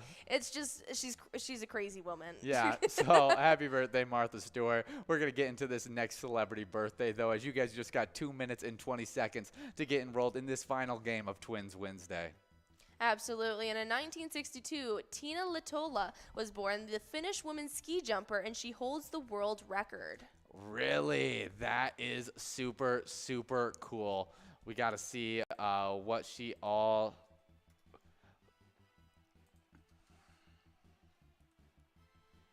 Yeah, let's see.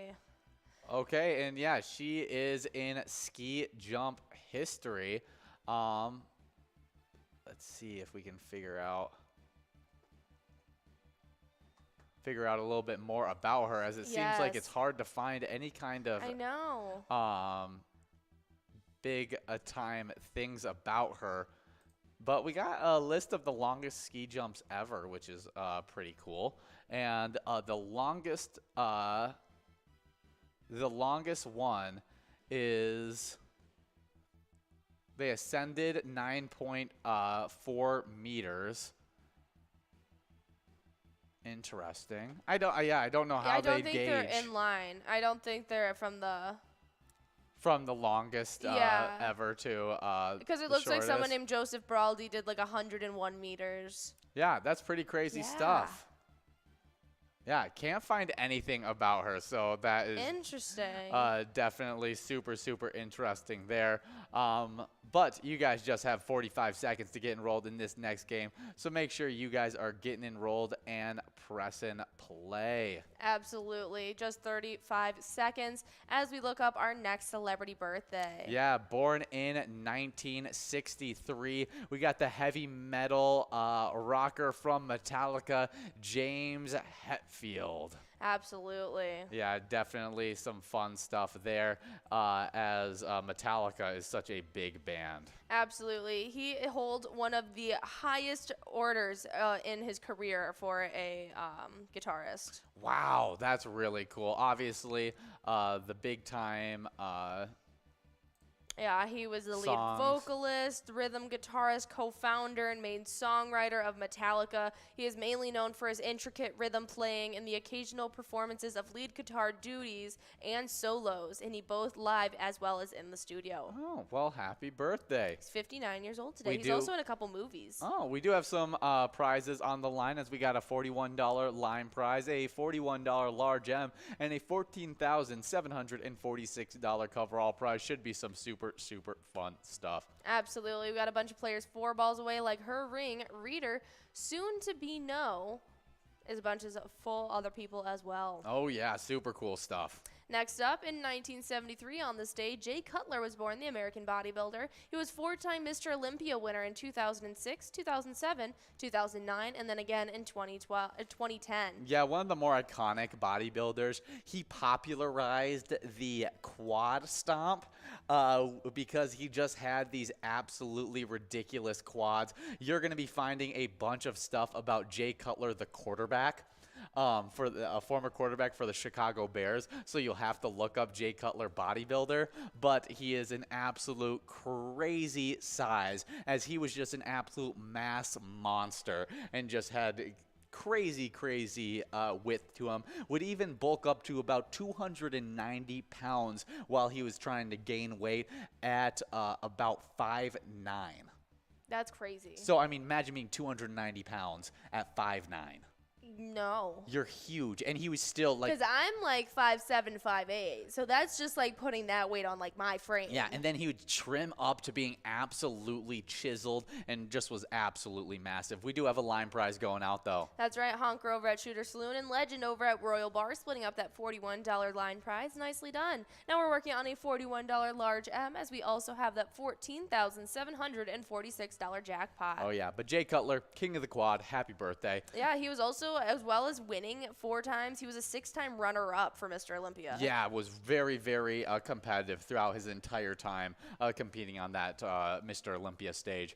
But born in 1977, we got Tom Brady, my personal favorite quarterback of all time, and what I consider the greatest football player of all time. He's won 7 Super Bowls in 2001, 2003, 2004, 2014, 2017, 2018 with the New England Patriots, then won another Super Bowl with the Tampa Bay Buccaneers in 2020. He was an NFL MVP in 2007, 2010, and in 2017, and has went to 14 different Pro Bowls. That's insane. I mean, probably you'll never see that ever happen again. He is tied for the record of franchise Super Bowl wins. So the most franchise has ever won is 7 Super Bowls. The most Super Bowls Tom Brady's won, 7. Ridiculous how good he is at winning football games. Absolutely. Well, happy birthday. Yeah, now we are working on a $41 large M as our players are 5 balls away. Hopefully we can give this out early so we can have a run up at this 14 grand jackpot as we go over our final celebrity birthday. That's right. And in 1984, Ryan Lochte was born, the American swimmer. He was a 12-time Olympic medalist. Yeah, would probably be labeled as the greatest swimmer of all time if it wasn't for Michael Phelps. Like Michael Phelps, and what is even worse is that he was doing it at the exact same time as Michael Phelps as well. Tough luck. So just absolutely, I mean, he's the second most decorated swimmer in Olympic history, measured by total number of medals, only behind Michael Phelps. By one. No, I don't know if it's by one. Yeah, he has 6 gold, 3 silver, and 3 bronze.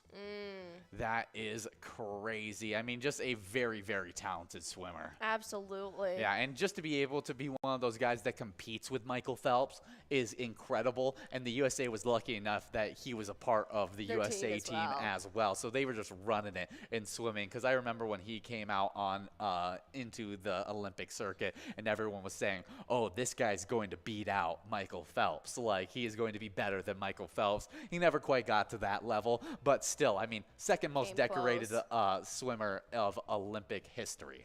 So happy birthday, Ryan Lochte. Well, we do have those final top 10s that just came in from the fishing derby round. So before we get into our next little segment, I'm going to go through our previous winners. As in 10th place, it was M. Diz over at Park Grove, taking home $29.40 in 10th place. 9th place ended up being Jules over at Stoney's Bar, getting to take home $29.40. Getting to win $29.40 in 8th place, it was Sandy over at MT's on 8th.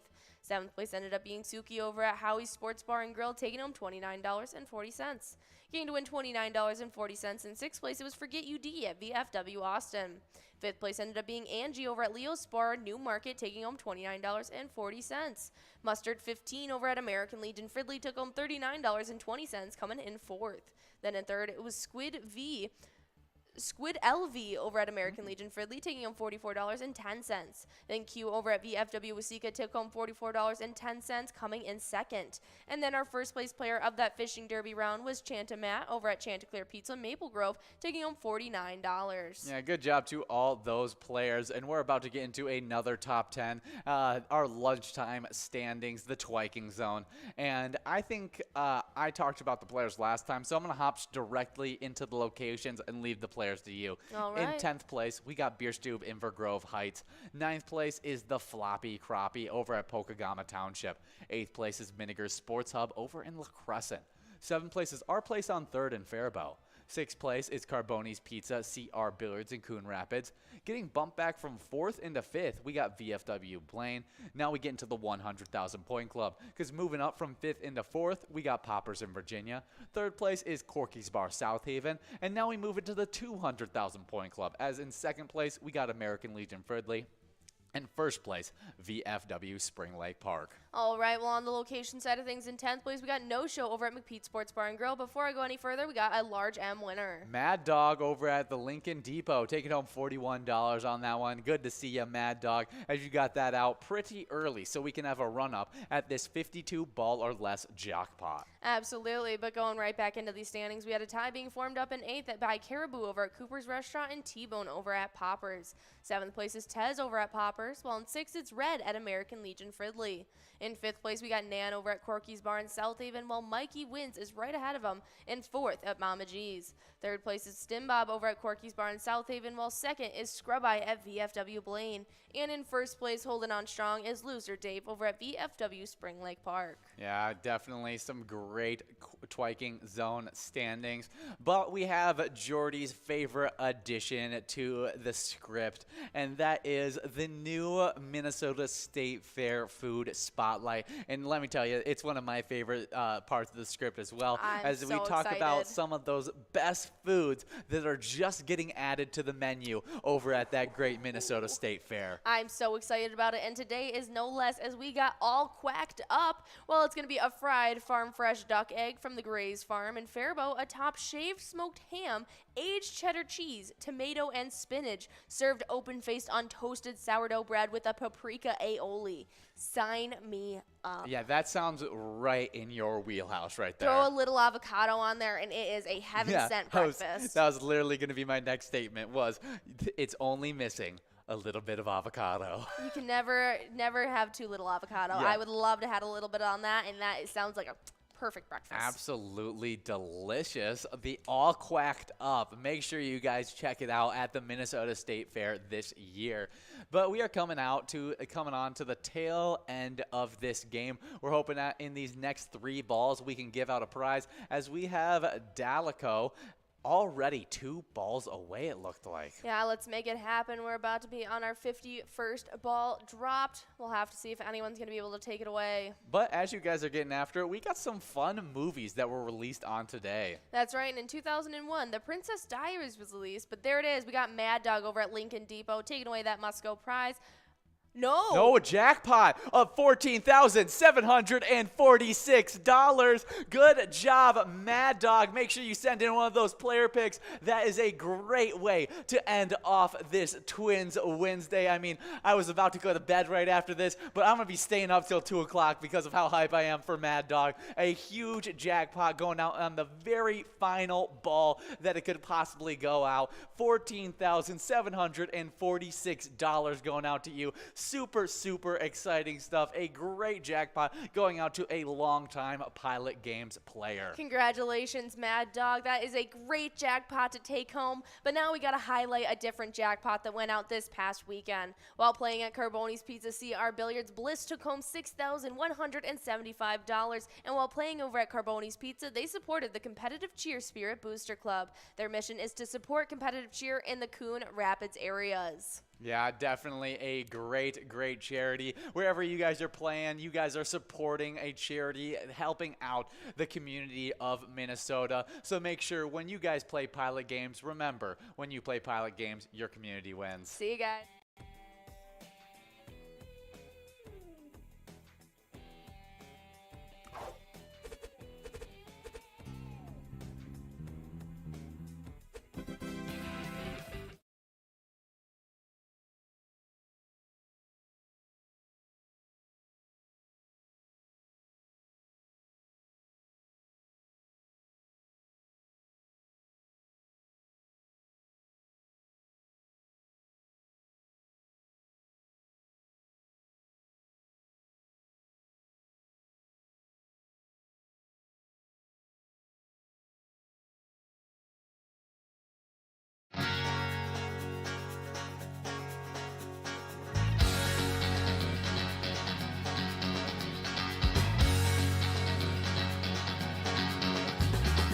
We're at the Ledge Amphitheater in White Park, Minnesota.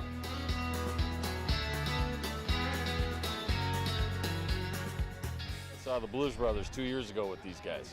Blues Brothers 2 years ago was a lot of fun. Prior to that, it was the Beach Boys, and with John Stamos, it was awesome.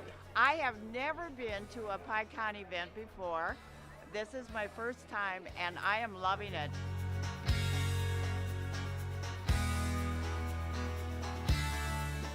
Yeah, this is incredible. We pulled in, parked, got some free beers, amazing free food. Famous days!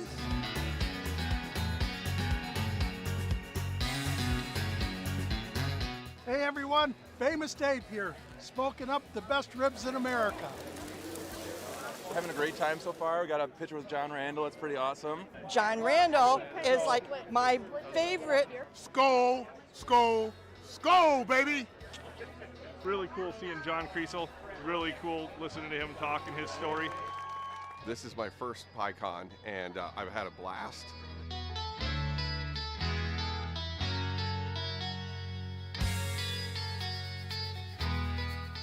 Willie is my favorite. I'm excited for Willie Nelson.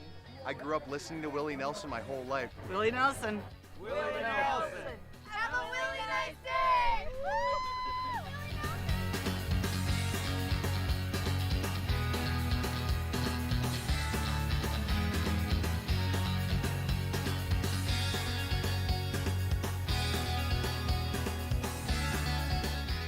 The entertainment, the people watching, cocktails, t-shirts, drink and eat and be with everybody. Fabulous experience. Either way, I don't know why you would miss this. That's all I gotta say. He said we're making sure to come every year. Get your butt here, man. Get your butt here.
Hey guys, and we love giving out jackpots. Probably our favorite part of working here at Pilot. And this past weekend, we gave out quite a few, making our total for this season 12 60 jackpots. That is what I like to see. And get it started off right on Friday. It was Turkish over at Arcade Bar. who took home $685. Then we had Bomb over at Max's on Main taking home $773. Nicely done. And then the biggest jackpot winner of this past weekend was Player over at Beerstube Invergrove Heights, who took home $8,314. Then we had Umi's over at Umi's taking home $732. Nicely done. Next up, we had Barb K over at VFW Brooklyn Park taking home $611. Then we had Us Win over at G. Allen's taking home $818. Then getting Sunday started off right, we had Emily over at Niçoise Legion taking home $3,707. Then Gene Jim over at Willie's took home $720. Nicely done. Next up, we had JoJo Jets over at American Legion Moorhead, who took home $671. And then Matt Ang over at the Guilty Goose took home $693. And we also had our final winner as mega winner over at Carboni's Pizza CR Billiards took home $628. Definitely some great stuff in those jackpots. Hopefully we can see some more jackpots go out this week, so make sure you guys continue to play all of our games from the 12 all the way till 10 o'clock.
Hey guys, we get each and every bingo day started with them lunchtime bingo. Right now we're playing the Twins bingo. Fall time comes, we'll be playing Vikings bingo. Put them together and you get the Twiking zone, where we have a bunch of fun players competing for these top 10s. And in 10th place, we got No Show over at McPete's Sports Bar and Grill with 17,000 points.